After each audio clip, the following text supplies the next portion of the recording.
ये देखो, हाँ ये सब लोग देखो, यही क्या क्या कर दिए, यहाँ नाम क्या रख दिए, पेजेस डॉट फंक्शंस, या ऐसा रख देते चलो, पेजेस डॉट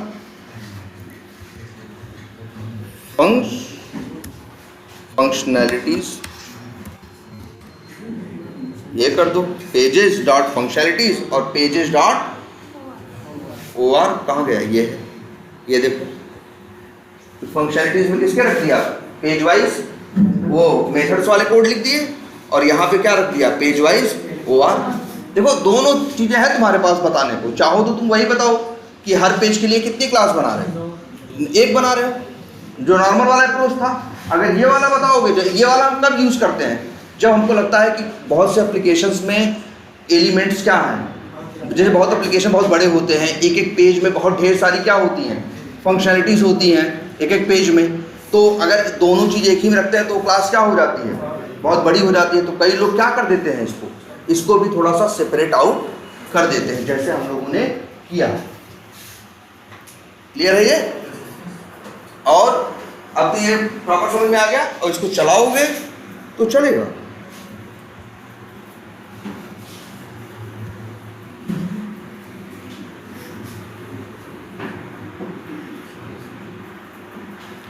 और नहीं हो तो ये कॉपी लेके ध्यान से इसको समझ के, है ना, ये प्रोजेक्ट आपस में शेयर कर लेना, और इसको ध्यान से समझ के इसके ऊपर थोड़ा सा ऑटोमेशन कर लेना। देखो एक चीज़ ये बहुत ज़रूरी है, समझने के बाद ही तुम्हारे दिमाग से चीज़ें उतर जाएंगी। ये बड़ा ऑब्वियस है, बड़ा कॉमन है, अपने आप को अलग मत समझना, जैसे सब है वैसे ही तुम भी हो। और सीधी सी एक बात है, जब तुम उसी के ऊपर 2-3 टेस्ट केस ऑटोमेट कर लेते हो, तब चीज़ें क्या होती हैं, मतलब जब तुम्हारी बॉडी भी उसी में लगी होती है, दिमाग भी लगा होता है ना, तो अपने आप वो तुम्हारे अंदर स्टेबल हो जाएगा और काफ़ी दिन तक टिका रहेगा। तो इसलिए सिंपल सी बात है सब, और तुमको थोड़ा इन एंड आउट पता चल जाएगा तुम्हारे फ्रेमवर्क में। जैसे मान लो जब ऑटोमेट करोगे तभी तो कुछ चैलेंज आएंगे, तभी तो तुमको पता चलेगा ना तुम्हारे फ्रेमवर्क में कमियां आखिर क्या है, तुम्हारे फ्रेमवर्क में कमियां क्या है।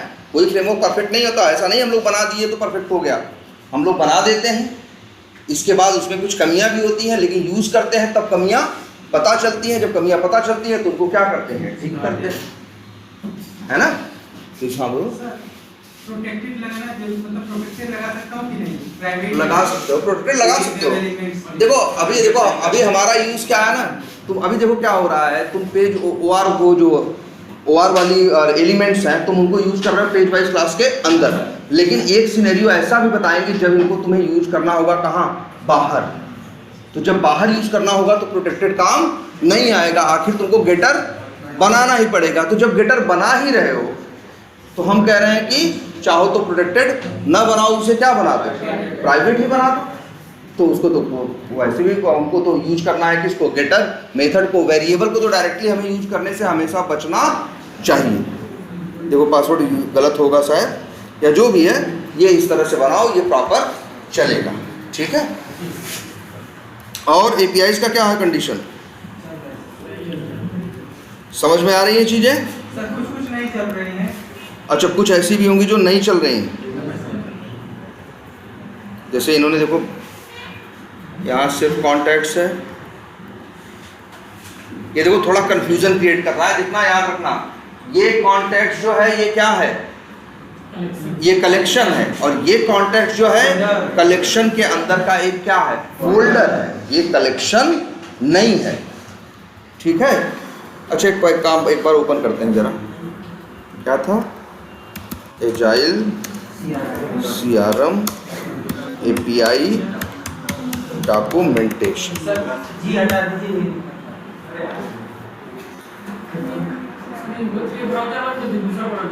समझ रहे हैं, वो देख रहे हो, सर्वर को पता चल गया है कि ये जिस ब्राउज़र से यूज कर रहा है वो सेलेनियम का खोला हुआ है, कुछ ऑटोमेशन चल रहा है, इसलिए देखो सामने कैप्चा दे दिया। कोई एप्लीकेशन नहीं चाहता कि उसे बाहर वाले ऑटोमेट करें। वेरीफाई करो, क्या होगा,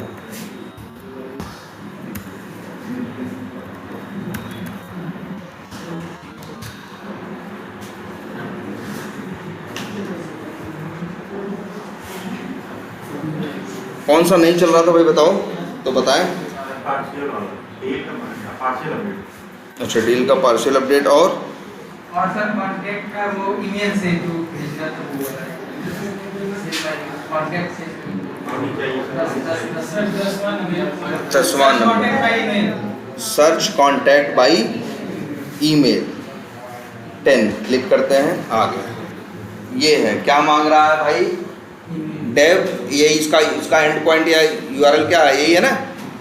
तो भैया यही क्या कर लें, कॉपी कर लें, और इसमें करली ब्रेसेस दिख गया तो समझ जाना ये वैल्यू ऐसी है जो बार बार क्या होगी, चेंज होगी। अब आ जाते हैं जरा कहाँ, यहाँ एक नया बना देते हैं, क्या है वो,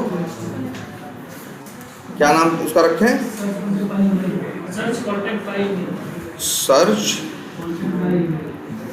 सर्च कॉन्टैक्ट बाई ईमेल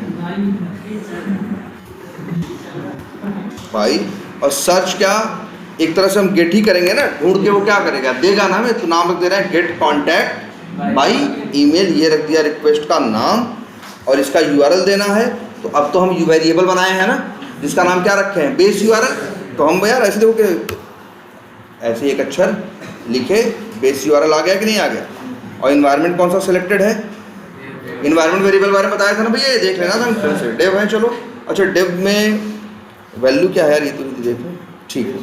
और इसके बाद क्या, अच्छा वैल्यू यहाँ से दिख जाएगी ना कि स्लैश है कि नहीं, हाँ देखो स्लैश है ना, जो यूआरएल की वैल्यू है इसमें स्लैश आखिरी में है ना, इसीलिए हमको बस पूरा कॉपी करना है और यहाँ क्या कर देना, पेस्ट कर देना।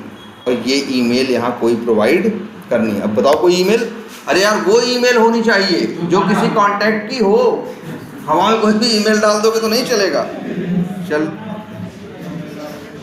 जैसे देखते हैं इस कांटेक्ट को, देखते हैं इसकी आईडी क्या है।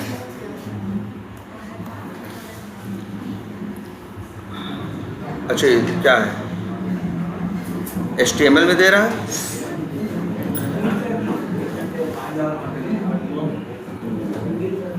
फेचाल कॉन्टेक्ट चला दे।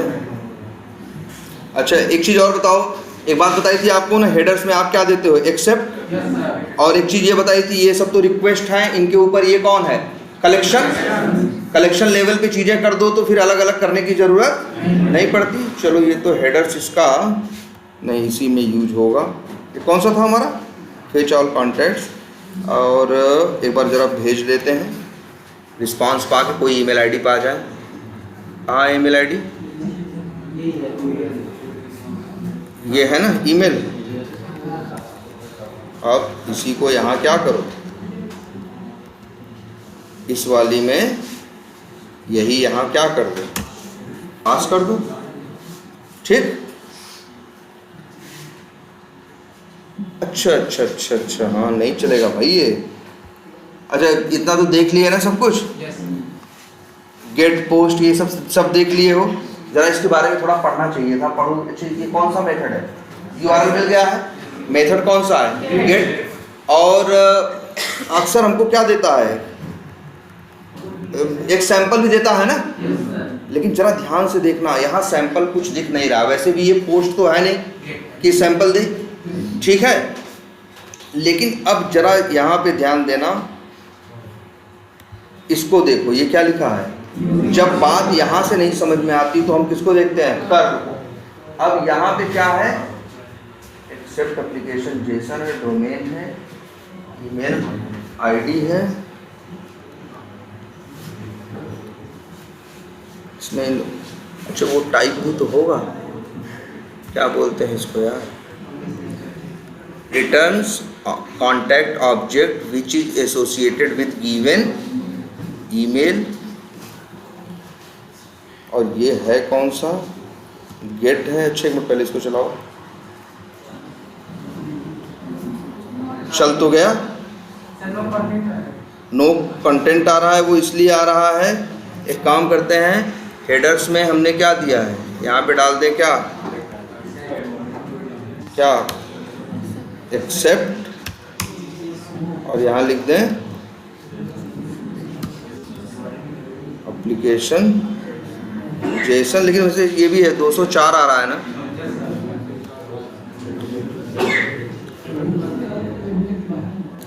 तो अच्छा एक चीज़ ये देखो, पहले इसको और आगे पढ़ना चाहिए था हम लोग को, ज़रा नीचे पढ़ते हैं और क्या लिखा है। एग्जाम्पल रिस्पॉन्स, रिस्पॉन्स क्या बता रहा है? Returns created contact object with all parameters in it as mentioned in the above example. यहाँ पे जो रिस्पॉन्स है कोई जेसन या एक्सएमएल में नहीं आएगा, ये सिर्फ क्या कर रहा है मालूम है? सर्च कर रहा है, ये कुछ रिटर्न नहीं कर रहा है। सही है, हम लोगों ने जो बनाया 204 आ गया ना, 200 उन्होंने बनाया ही यही है कि ये जब रिक्वेस्ट चले तो रिस्पॉन्स में कुछ आए ना, तभी तो यहाँ क्या आ रहा है 204 नो कंटेंट। तो बस ये सही है, हैं? हाँ चलाते हैं, हाँ ठीक है। और छः देखो ये क्या है? सर्च कॉन्टैक्ट बाई ईमेल, ये कैसा है? पोस्ट है ना। अब यार तुम बताओ, अच्छा एक चीज़ देखे थे ना हेडर्स में, क्या याद भूलना मत इसको, कंटेंट टाइप और एक क्या होता है एक्सेप्ट। कंटेंट टाइप बताता है कि रिक्वेस्ट भेजनी किस में है। अगर हमको एक्सएमएल में रिक्वेस्ट भेजनी होगी तो कंटेंट टाइप में हम क्या लिखेंगे? application/XML। अगर हमें जेसन में रिक्वेस्ट भेजनी होगी, कोई पोस्ट होगा तो भेजना होगा कुछ, अगर पोस्ट भेजना है तो हम किसमें भेजेंगे? या तो एक्सएमएल में या तो जेसन में। इसके अलावा एक और भी होता है, ये देखो। तो कंटेंट टाइप क्या हो सकता है? application/XML भी हो सकता है, और क्या हो सकता है? application/JSON भी हो सकता है, और ये भी हो सकता है जो हमने वहाँ से कॉपी पेस्ट किया है, application/x-www-farm-url encoded। ये भी एक अलग सा फॉर्मेट है, समझ रहे हो? तो इसको अच्छा इसको कैसे करते तुम? मान लो अगर हमें यही करना हो तो इसका नाम क्या है? Search contact by email. चलो ये इसका क्या हो गया? URL। कैसे करें देखो भाई, एक नया बना दें, क्या नाम रख दें? सर्च क्या है? By URL। यहाँ URL देना है, बेस URL यही उठा लेते हैं और बाकी वहाँ से कॉपी किए हैं, यही URL हो गया। और क्या दे रहा है भाई बताओ, पढ़ो इसको जरा। मेथड कौन सा है? पोस्ट। तो तुम भी सेलेक्ट यहाँ क्या करोगे? गेट की जगह सेलेक्ट करोगे क्या? पोस्ट। इसके बाद क्या है? परम्स, ठीक है। परम्स के बाद कोई क्वेरी पैरामीटर नहीं, क्वेरी पैरामीटर कहाँ हो चुका होता है? URL में ही ना, क्वेश्चन मार्क लगा के। तो कोई ठीक है, आथ की बात कर लेते हैं। आथ ये पेरेंट से उठा लेगा, मतलब हम तो कलेक्शन लेवल में बता दिए हैं, यहाँ जरूरत नहीं। और क्या है? हेडर्स। हेडर्स में एक्सेप्ट हमने एक्सेप्ट तो ठीक है, हमने कंटेंट टाइप बताया है? नहीं बताया। और कंटेंट टाइप जेसन लिखना भी मत, क्योंकि यहाँ ये बता रहा है साफ साफ। यहाँ ध्यान से देखो, जब यहाँ से पूरी बात समझ में नहीं आती तो हम कर्ल को देखते हैं, और कर्ल के अंदर लिखा है कि कंटेंट टाइप क्या है? application/x-www-farm-url encoded।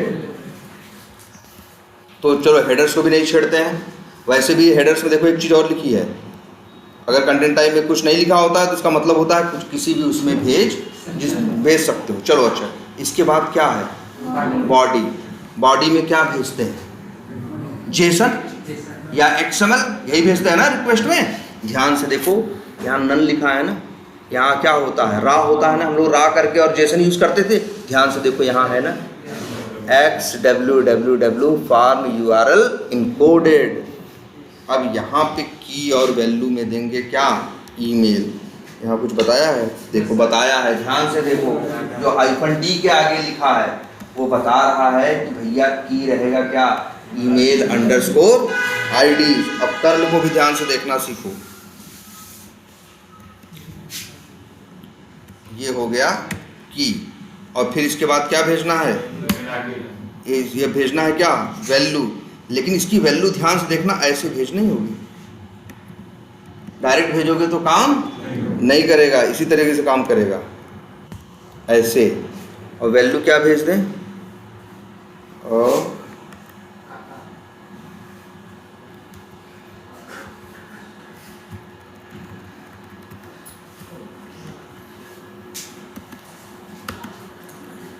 देखते हैं पहले,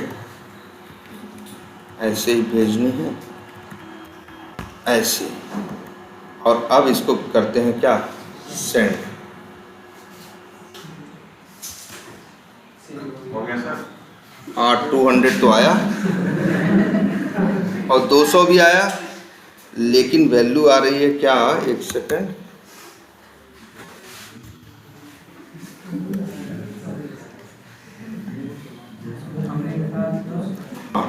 तो भैया वैल्यू जैसे ये आपको बता दें,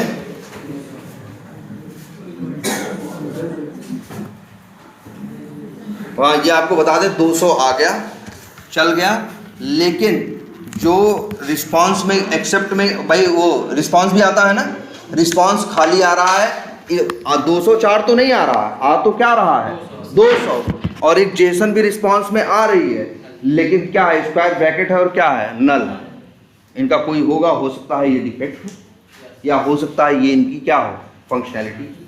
जब देखो कई बार हम लोग के साथ कंपनीज में ऐसा होता है, कोई चीज़ हम देखते हैं, हमको लगता है क्या है, डिफेक्ट है। अच्छा, डिफेक्ट लाइफ साइकिल तो एक बार बताई गई है आपको ना, डिफेक्ट लाइफ साइकिल में एक हमेशा होता है, टेस्टर क्या करता है, डिफेक्ट डालता है, और कई बार डेवलपर जो होता है, तुम्हारा डिफेक्ट मिलता है उसको रिजेक्ट मार देता है। क्या कर देता है, रिजेक्ट, ये कह के कि भैया ये डिफेक्ट नहीं है, यही करना ही था, ये फंक्शनैलिटी है, ये डिफेक्ट नहीं है। और कई बार हमें महसूस होता है नहीं नहीं यार ऐसी फंक्शनैलिटी नहीं हो सकती, हमको रिक्वायरमेंट पढ़ के लग रहा था कि ये फंक्शनैलिटी नहीं क्या है, जैसे हमने डिफेक्ट डाल दिया, हमें लगा गड़बड़ है, डेवलपर का, अब भाई डेवलपर का रिस्पॉन्स आएगा उस पर, डेवलपर ने उसको रिजेक्ट कर दिया, तो रिजेक्ट कर दिया, तो हमने उससे पूछा भाई क्यों रिजेक्ट कर दिया, उसने कहा यार बग थोड़ी नहीं, ये फंक्शनैलिटी है, ऐसे ही बनाना था। हम कहे यार नहीं हमको तो नहीं लग रहा ऐसे बनाना था, तो हम क्या करेंगे, फिर अपनी टीम में बात करेंगे, मेरा कोई लीड होगा तो लीड से बात करेंगे कि यार ये देखो ये आ रहा है ऐसा, वो बोल रहा है क्या है, तो वो भी डिसाइड, तो हो सकता है उसको ज़्यादा आइडिया हो लीड को, तो लीड कहे हाँ हाँ यार ये सही में फंक्शनैलिटी है, ये ऐसे ही करने के लिए बनाया ही गया है, तब हम कहेंगे ठीक है भाई रिजेक्ट हो गया, रिजेक्ट हो गया।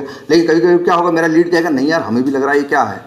अब कौन क्लियर करे, तो ये बताओ रिक्वायरमेंट या स्टोरी बनाना किसका काम होता है, बीए का ना, तब हम बीए से कंसल्ट करते हैं कि भैया देखो ऐसा ऐसा कर रहे हैं, ऐसा ऐसा आ रहा है, हमने डिफेक्ट डाला, वो रिजेक्ट मार दिया, तो अब बीए बताएगा, हो सकता है बीए कहेगा नहीं यार ये डिफेक्ट है, तो हम फिर उसको बीए, जो बीए का रिप्लाई होगा वो हम किसके पास भेजेंगे, डेवलपर के पास, कि भैया बीए बोल रहा है ये कोई फंक्शनैलिटी नहीं है, ये क्या है, डिफेक्ट है, अगर तुम्हें कन्फ्यूज़न है तो उससे कंसल्ट कर लो, ठीक है। और अगर बीए ने कहा नहीं नहीं भाई यार हाँ यार ये फंक्शनैलिटी है, डिफेक्ट नहीं है, तो फिर वो तो रिजेक्ट हो गया।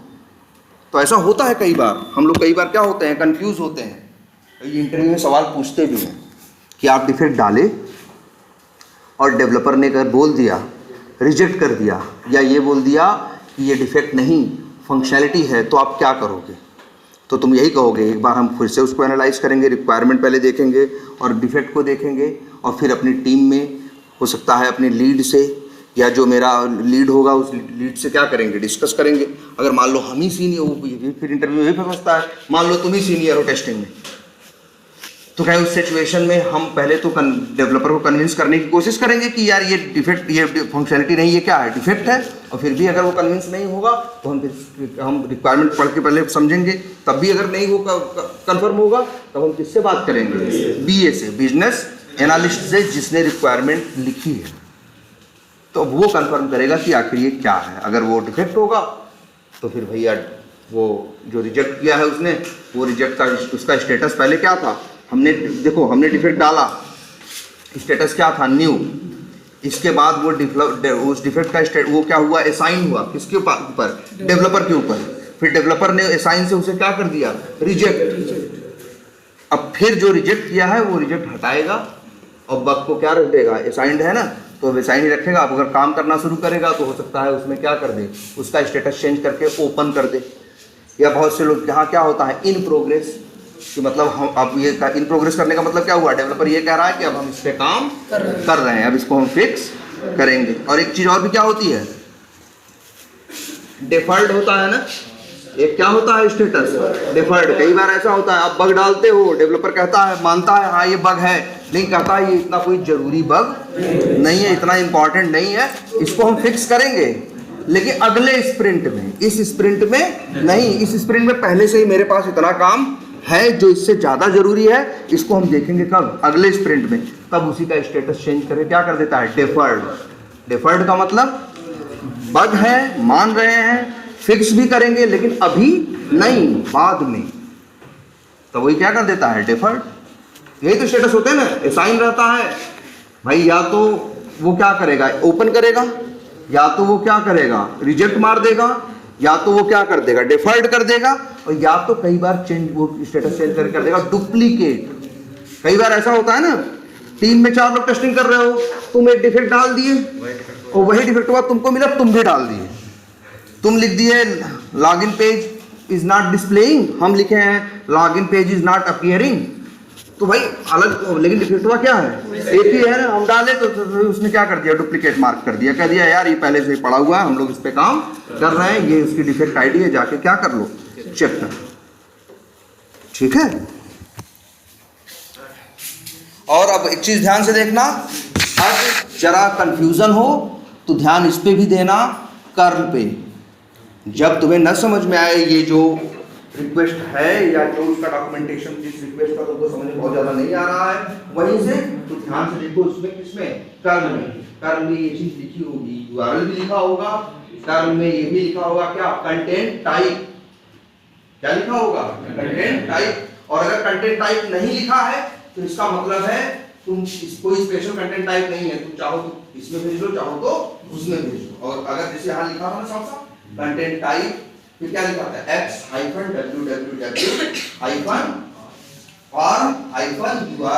encoded है ना, और फिर उसके नीचे लिखा हुआ था -d, और वहां लिखा हुआ था फॉर्मेट की, ये यूआरएल एन्कोडेड कैसे किया जाता है, ये कोई जेसन नहीं है करनी कैसे में घुमा के दे दोगे, उसका तरीका था ना।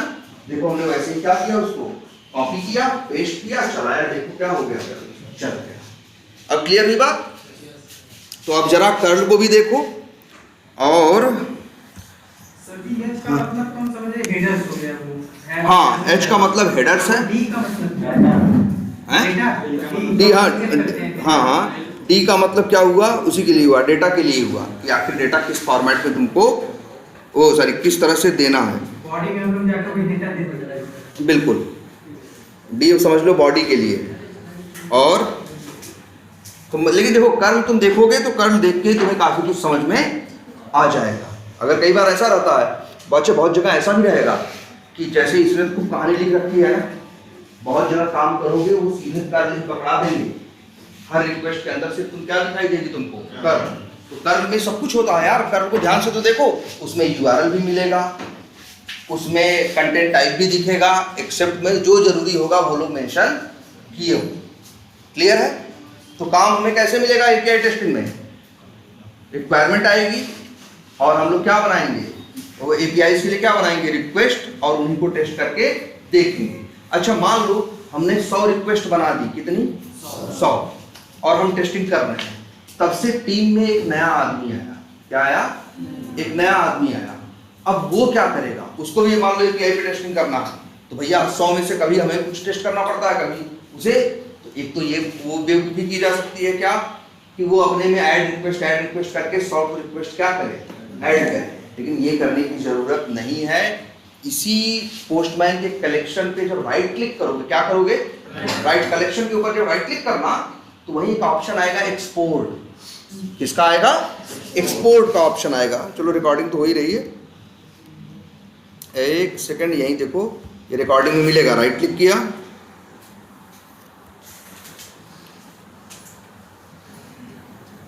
देखिए क्या ऑप्शन है इसका, share, move, run, generate, add request, add folder. हाँ एक ऑप्शन आ रहा है नीचे क्या, एक्सपोर्ट। एक्सपोर्ट पे क्लिक करना, एक स्क्रीन आएगी, उसमें कोई छेड़छाड़ मत करना, और सीधे एक बटन होगा क्या, एक्सपोर्ट, उस पर क्या कर देना, क्लिक कर देना। अपने आप वो कहेगा सेव करने को। जैसे ही सेव करोगे कुछ नाम आ जाएगा उसका, उसको डेस्कटॉप पे मान लो हमने यहाँ क्या कर दिया, सेव कर दिया, तो एक फाइल सेव हो जाएगी जिस फाइल का नाम होगा पोस्टमैन कलेक्शन। तो मतलब जानते हो क्या हुआ, जो कलेक्शन हम बनाए थे उसमें मान लो 100 रिक्वेस्ट थी, हम कलेक्शन जब एक्सपोर्ट करेंगे तो एक जेसन फाइल बन जाएगी और वही जेसन फाइल सामने वाले आदमी को दे देंगे। उस जेसन फाइल को जैसे हमने एक्सपोर्ट किया ना, वो क्या करेगा, इंपोर्ट करेगा और उसी का पाथ देगा, अपने आप देगा फट से उसके अंदर सॉर्ट हो आ जाएगी, ऐसा नहीं बनाएगा। और एक बात और भी बता दें, कई जगह कंपनियों में होता भी ऐसा है, डेवलपर्स हमको टेस्टिंग के लिए जो एपीआईज देते हैं वो डॉक्यूमेंटेशन नहीं देते, कुछ नहीं देते, वो जानते क्या देते हैं, वो सीधे हमको एक कलेक्शन मेल कर देते हैं ये लो कलेक्शन। वो लोग भी पोस्टर यूज कर रहे होते हैं, वो बनाए होते हैं कलेक्शन, वही कलेक्शन वो हमको क्या करते हैं, भेज देते हैं। हम लोग उस कलेक्शन को अपने में जैसे इंपोर्ट करते हैं, उनकी जो बनाई हुई 200-250 एपीआई है सारी एक बार में क्या हो जाती है, लोड हो जाती है और फिर हम उनके ऊपर टेस्टिंग करना क्या कर देते हैं, स्टार्ट कर। तो कई जगह डॉक्यूमेंटेशन मिल सकता है कंपनी में जाने के बाद, कई जगह डॉक्यूमेंटेशन के नाम पे सिर्फ कर्ल मिल सकता है और कई जगह सीधे क्या मिल सकता है, कलेक्शन ही सीधे पकड़ा देंगे तुमको, कहेंगे लो। और याद रखना, जो कलेक्शन फाइल हमने एक्सपोर्ट करेंगे बनेगी, उसका एक्सटेंशन होता है क्या, डॉट जेसन। क्या होता है, डॉट जेसन। ठीक है, यहाँ पे बन चुकी है। अगर ये इसको काम करना, यहाँ पे रखी हुई है, इसको उस पे ग्रुप पे शेयर कर देना, उसको ग्रुप पे क्या कर देना, शेयर कर देना, और तुम लोग क्या करना, उसको यहाँ पे इंपोर्ट करना, उसका पाथ तो वैसे सेलेक्ट करोगे, अपने आप देखना जो हम 10 to 12 यहाँ बनी नहीं है, आ जाएंगी सारी की सारी। ठीक है।